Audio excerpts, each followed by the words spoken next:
तो स्वागत है दोस्तों आपका एक बार फिर से मैडवर्स मेगाबाइट्स में। तो आज का हमारा टॉपिक है स्पेशल नंबर। तो चलिए देखते हैं स्पेशल नंबर क्या होता है।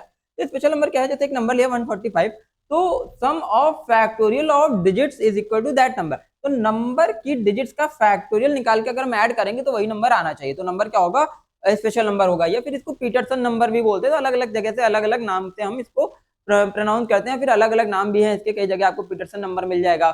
ठीक है, तो और भी नाम इसके हो सकते हैं। तो क्या लॉजिक है यहाँ पर, सम ऑफ फैक्टोरियल ऑफ डिजिट्स। ठीक है, तो sum of factorial of digit यानी कि नंबर के डिजिट्स को एक्सट्रैक्ट करके उनका फैक्टोरियल निकालकर ऐड करेंगे तो वो नंबर के इक्वल आना चाहिए। तो नंबर क्या होगा, स्पेशल नंबर या पीटरसन नंबर होता है। ठीक है, तो चलिए देखते हैं क्या लॉजिक यहाँ पर इंप्लीमेंट करना है। तो देखो नंबर क्या है, जैसे 145 है, ठीक, तो इसके डिजिट एक्सट्रैक्ट करेंगे। सबसे पहले डिजिट एक्सट्रैक्ट करने का तरीका मैंने आपको बताया हुआ है कई बार।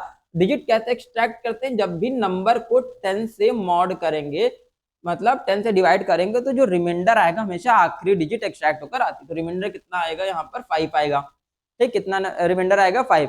तो डिजिट जो एक्सट्रैक्ट कर रहे हैं, तो सबसे पहले क्या एक्सट्रैक्ट हुआ, 5, फिर 4, फिर 1। पहले लास्ट डिजिट एक्सट्रैक्ट होगी, फिर सेकंड लास्ट, फिर थर्ड लास्ट, इस तरीके से एक्सट्रैक्ट होते हैं। इनका फैक्टोरियल निकाल लेंगे।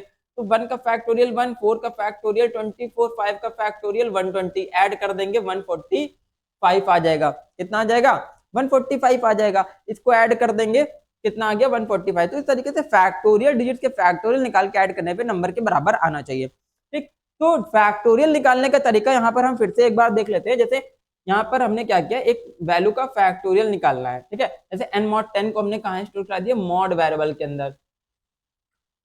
n mod 10 को कहाँ स्टोर कराया, मॉड वेरिएबल के अंदर स्टोर करा रहे हैं।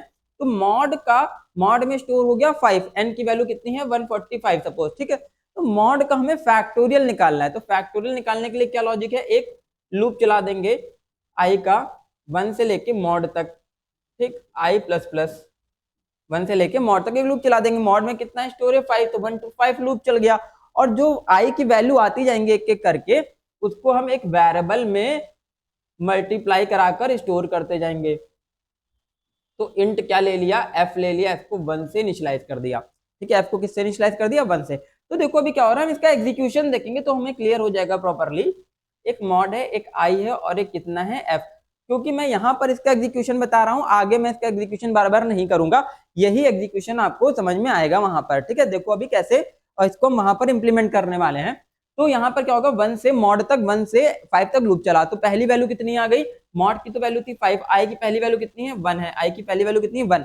और एफ को किससे इनिशियलाइज कर रखा है, 1 से इनिशियलाइज कर रखा है। तो यहाँ पर क्या होगा, i less than is equal to mod, यानी कि 1 less than is equal to 5। Condition true है, कंडीशन ट्रू है, तो क्या होगा, f इंटू आई हो जाएगा। तो f इंटू एफ की प्रीवियस वैल्यू, इनिशियल वैल्यू थी 1, 1 इंटू 1 इज इक्वल टू 1 हो गया। ठीक, फिर उसके बाद यहाँ पर गए, i की वैल्यू कितनी होगी, 2 हो गई। i की वैल्यू 2 हुई, यहाँ पर f इंटू 2 हो गया। f की वैल्यू कितनी थी, 1, 1 इंटू 2 कितना हो गया, 2 हो गया।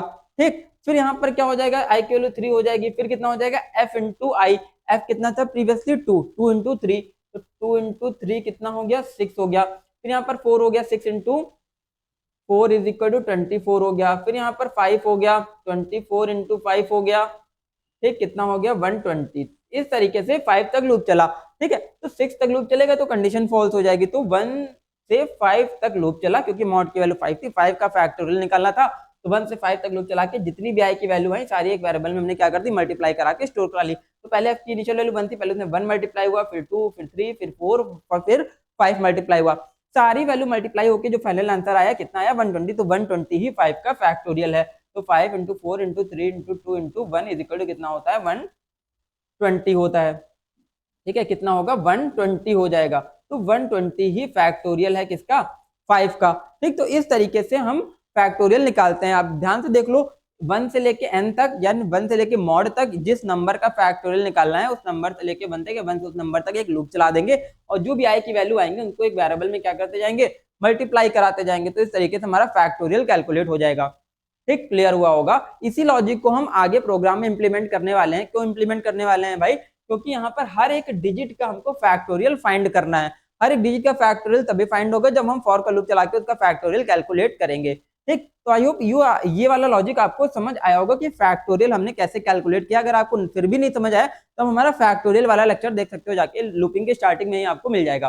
ठीक है, तो चलते हैं आगे स्पेशल नंबर पे। तो स्पेशल नंबर में क्या किया हम लोगों ने, एक नंबर इनपुट करा लिया यूजर से, तो नंबर यूजर से n इनपुट करा लिया, n सपोज कितना है 145, n की वैल्यू इनपुट हो गई यूजर से भाई, ठीक है। तो जो n की वैल्यू थी उसकी कॉपी कहाँ स्टोर करा दी, NO के अंदर स्टोर करा दी, तो NO में भी कितना आ गया 145 आ गया, ठीक, कितना आ गया 145 आ गया। फिर हम यहाँ पर लूप चला रहे हैं कि n 0 से बड़ा है। अच्छा वेरिएबल और क्या ले लेते हैं, मॉड ले लेते हैं, एक f ले लेते हैं और एक सम ले लेते हैं, ठीक, समझिएगा ध्यान से। तो n mod 10 से क्या होगा, आखिरी डिजिट एक्सट्रैक्ट होकर आएगी, आखिरी डिजिट एक्सट्रैक्ट होकर आ गई 5। तो फिर से देखो यहाँ पर क्या किया, 1 से लेके मॉड तक, 1 से 5 तक लूप चलाया और सारी i की वैल्यू f में मल्टीप्लाई करा दी। मतलब इतना जो लॉजिक है, इस लॉजिक के थ्रू हम क्या कर रहे हैं, फैक्टोरियल कैलकुलेट कर रहे हैं।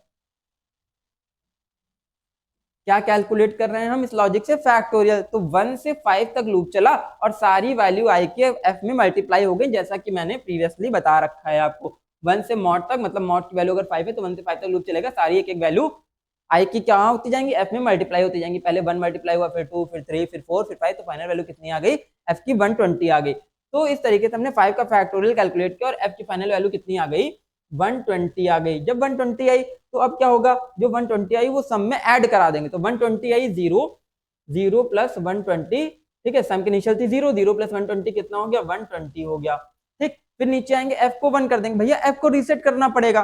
क्यों रीसेट करना पड़ेगा, तो यहाँ देखो f की लास्ट वैल्यू क्या हो गई थी, 120 हो गई थी।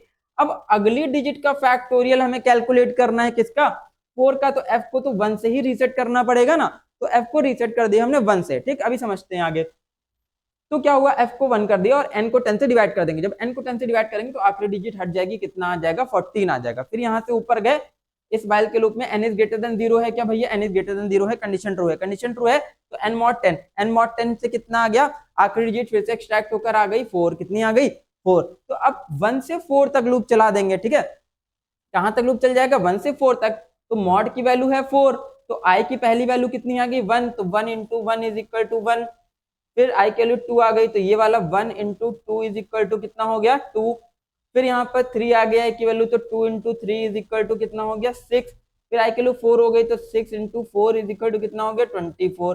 तो इस तरीके से कितना आ गया फैक्टोरियल, यहाँ पर 24 आ गया, किसका, 4 का फैक्टोरियल, क्योंकि मॉड की वैल्यू 4 थी, 4 का फैक्टोरियल आ गया 24। तो वही 24 वैल्यू f की जो आएगी वो हम कहाँ ऐड कर देंगे, सम में ऐड कर देंगे। सम की प्रीवियस वैल्यू थी 120 प्लस 24 इज इक्वल टू 144, कितना हो गया 144 हो गया, ठीक, 144 हो गया। उसके बाद यहाँ पर क्या हो गया, n divided by 10, n divided by 10 से कितना आ गया 1 आ गया, और f को रीसेट कर दिया किससे हमने, फिर से यहाँ पर 1 से रीसेट कर दिया, किससे रीसेट कर दिया, f को 1 से रीसेट कर दिया। अब मॉड की वैल्यू आएगी क्या, मॉड यहाँ से फिर से ऊपर गया, n इज ग्रेटर देन 0, तो n इज ग्रेटर देन 0 है, कंडीशन ट्रू, कंडीशन ट्रू, तो n mod 10 फिर से फाइंड कर लेंगे, 1 mod 10 से मॉड भी कितना आएगा, रिमाइंडर भी 1 आ जाएगा, 1 आ जाएगा। तो 1 का फैक्टोरियल निकालेंगे, f की वैल्यू कितनी हो जाएगी, 1 के फैक्टोरियल से f की वैल्यू 1 ही आएगी, तो 1 का फैक्टोरियल 1 ही होता है, ठीक। फिर क्या होगा, सम में f की वैल्यू को ऐड कर देंगे, तो f कितना आ गया 1, तो 144, सम प्रीवियसली हो गया, तो 144 प्लस 1 इज इक्वल टू 145 हो गया, 145 सम की वैल्यू आ गई। फिर n डिवाइड बाय 10 करेंगे, n डिवाइड बाय 10 से क्या हो जाएगा, n की वैल्यू 0 हो जाएगी। फिर से ऊपर जाएंगे, n इज ग्रेटर देन 0 है क्या, n इज ग्रेटर देन 0 अभी नहीं है, कंडीशन फॉल्स हो गई, कंडीशन फॉल्स हो गई। तो अब देखोगे यहाँ पर हमने क्या कैलकुलेट किया, 5 का फैक्टोरियल 120, 120 को सम में ऐड कर दिया, फिर 4 का फैक्टोरियल 24 को 120 में ऐड कर दिया, ठीक। फिर 1 का फैक्टोरियल 1, 144 प्लस 1 145। इस तरीके से सारे डिजिट्स का अलग अलग करके एक्सट्रैक्ट करके सारे डिजिट्स को उनका फैक्टोरियल निकाल के ऐड कर दिया। तो फाइनल वैल्यू हमको जो मिली सम में कितनी मिली, 145 मिली। अब हमको यही चेक कराना है कि जो 145 आया है, सम ऑफ फैक्टोरियल ऑफ डिजिट्स आया, ओरिजिनल नंबर के बराबर है कि नहीं। ओरिजिनल नंबर की कॉपी हमने कहाँ बना रखी थी, एनो में, क्योंकि ओरिजिनल नंबर तो 0 हो गया, 145 से क्या हो गया 0 हो गया। अब हम उससे तो नहीं चेक कर सकते, तो किससे चेक करेंगे, उसकी कॉपी से। कॉपी कहाँ थी, एनो में, एनो को किससे चेक करा लेंगे, सम से चेक करा लेंगे कि एनो सम के बराबर है कि नहीं है भैया। तो एनो सम के बराबर है, ठीक है, क्या कंडीशन लगा दी, एनो क्या सम के बराबर है, तो भैया एनो सम के बराबर है, कंडीशन ट्रू है, कंडीशन ट्रू है, तो क्या प्रिंट हो जाएगा यहाँ पर, it is a special number, ठीक है। तो क्या हो गया, स्पेशल नंबर। अगर नहीं बराबर होता तो क्या प्रिंट हो जाता है, it is not a special number. तो इस तरीके से ये हमारा था लॉजिक स्पेशल नंबर का, फिर पीटरसन नंबर का, ठीक है। तो आप देख सकते हो, इसको एग्जीक्यूशन करके भी देख सकते हो। अगर कोई डाउट है आपको तो आप कमेंट सेक्शन में पूछ सकते हो, बाकी आप इसका स्क्रीनशॉट ले लो, इसका एग्जीक्यूशन करा लो, प्रॉपर नोट्स बनाते चलो अपने पास एक नोटबुक के अंदर। तो कोई डाउट है तो आप कमेंट सेक्शन में पूछ सकते हैं। तो बने रहिए हमारे साथ अगले लेक्चर के लिए, तब तक के लिए स्टे ट्यून्ड गाइस।